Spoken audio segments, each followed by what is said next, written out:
নতুন বসানো একটি টিউবওয়েলের পাইপ থেকে অনবরত উঠছে পানি। অনবরত পানি ওঠাকে অলৌকিক বলে দাবি স্থানীয়দের। কেউ পান করে নিচ্ছেন এর স্বাদ, কেউ বোতলে করে নিয়ে যাচ্ছেন রোগ মুক্তির আশায়, কেউ বা অবাক চোখে দেখছেন পানি বের হওয়ার দৃশ্য।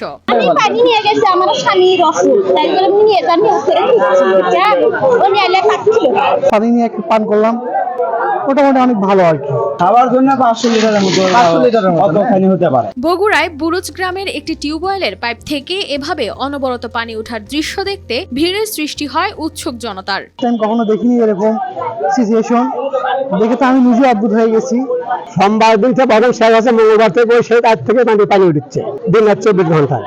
বুরুজ গ্রামের জাবেদ আলী ফকিরের বাড়িতে গত শনিবার একটি 3 ইঞ্চি পাইপের সাবমার্সিবল টিউবওয়েল বসানোর কাজ শুরু হয়। সেখানে 2 দিনে 280 ফুট গভীর করে বসানো হয় পাইপ বসানোর পর বালুমাটি দেওয়ার সাথে সাথেই পাইপ থেকে অনবরত উঠতে থাকে পানি। 2 বছর পর 280 ফিট বসানো হচ্ছে, তারপর থেকে আজ 5 দিন হলে এই অবস্থা হচ্ছে। বিষয়টি মুহূর্তেই ছড়িয়ে পড়ে পুরো এলাকায়। এরপর এটি ভাইরাল হয় সামাজিক যোগাযোগ মাধ্যমে। তারপর থেকে বিভিন্ন এলাকা থেকে ভিড় বাড়ে উৎসুক জনতার। আমার মনে হয় গ্যাসের লক্ষণ দেখা যাচ্ছে, আগুনে ধরছিল।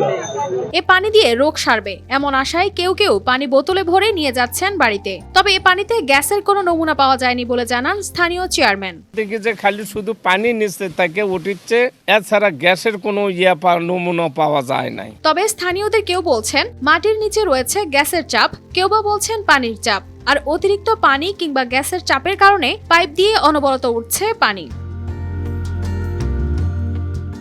News desk, RTV।